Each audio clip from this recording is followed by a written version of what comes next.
आता आपण पाहणार आहोत की हा जो STP पाईपचा जो पाईप आहे 8.5 mm हा ह्या रोलरला गुंडाळण्याची प्रक्रिया।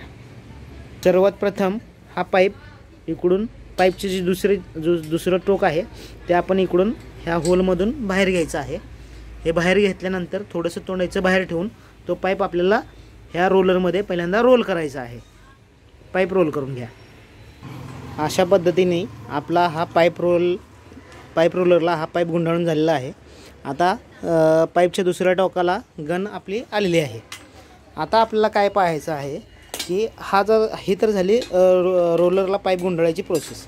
आता तुम्हाला STP पासून ते ह्या रोलरपर्यंत एक पाईपचा कट पीस लावायचा आहे। तर तो कसा लावायचा आहे आणि त्याच्यामध्ये कसा QRC रोलर टाकायचा आहे ते पाहूया आपण। आता आपण पाहत आहोत की आपल्याकडे हे दोन प्रकारचे QRC बुश आहेत। थोडक्यात की हे काय करतात की तुमचा पाईप जेवढी तुम्ही रोलरमध्ये फिरवत असता तेवढे त्या पाईपला घडी पडून देत नाहीत। त्याच्यासाठी हे रोलर QRC आपण यूज करू शकतो। हे दोन प्रकारचे आहेत। हा 8.5 mm मध्ये येतो आणि हा अर्धा इंचीसाठी येतो। अर्धा इंची म्हणजे हा जर आपल्याकडे 8.5 mm बाय अर्धा इंचीचा बुश असेल तर त्याच्यासाठी तुम्हाला हे QRC बुश लागेल। तर ते ऑपरेटिंग किंवा आपण जोडणी कशी करायची हे पाहूयात। आता जर समजा आपल्याकडे तुमच्या STPला जर हा अर्धा इंची वॉल आणि अर्धा इंची निप्पल असेल तर हा इतर अर्धा इंची पाईपला हा निप्पल बसला। तर आता या बाजूला तुम्हाला काय करावं लागेल की ह्याच्यामध्ये हा जो मोठा QRC बुश आहे हा तुम्हाला इकडं या पाईपमध्ये लावावा लागेल। इथं तो या बाजूला बसेल, त्याच्यानंतर हा या बाजूला बसेल। म्हणजे ह्या तुमच्या पाईप रोलरच्या मध्ये हा जॉईंट तयार होईल एक प्रकारचा। आता आपल्याला पाहायचं आहे की हे जे आपण ह्यामध्ये जॉईंट टाकला आहे बुशचा हा वर्किंग कसा करतो ते। फिरवा तो रोलर।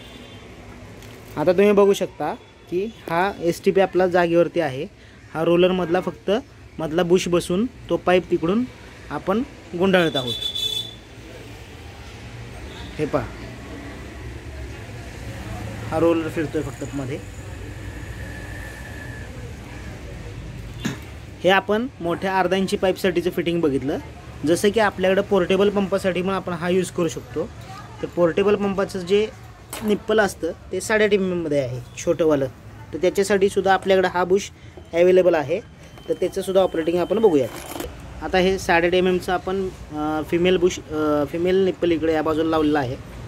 दुसऱ्या बाजूला मध्येच आपण मागाशी बसवल्याप्रमाणे हा छोटा QRC फिरवेल लावत आहोत त्याच्यामध्ये। त्याच्यानंतर या बाजूला त्याचं मेल जो निप्पल आहे तो या बाजूला बसतो आहे। याच्यामध्ये ह्या निप्पलमध्ये अजून एक ॲडव्हांटेज आहे की हा तुम्ही वेगळा सुद्धा इथून करू शकता। तो कसा तर आपण पाहूयात। तो याच्यामध्ये एक बुश लागलेला आहे। हे तुम्ही इकडं प्रेस करून बाहेर निघू शकता। म्हणजे हा रोलर तुमचा सेपरेटली होऊ शकतो एका क्लिकवरती। फक्त जोडायला सुद्धा परत इझी आहे ते। बस आता आपण पाईप फिरून बघूयात।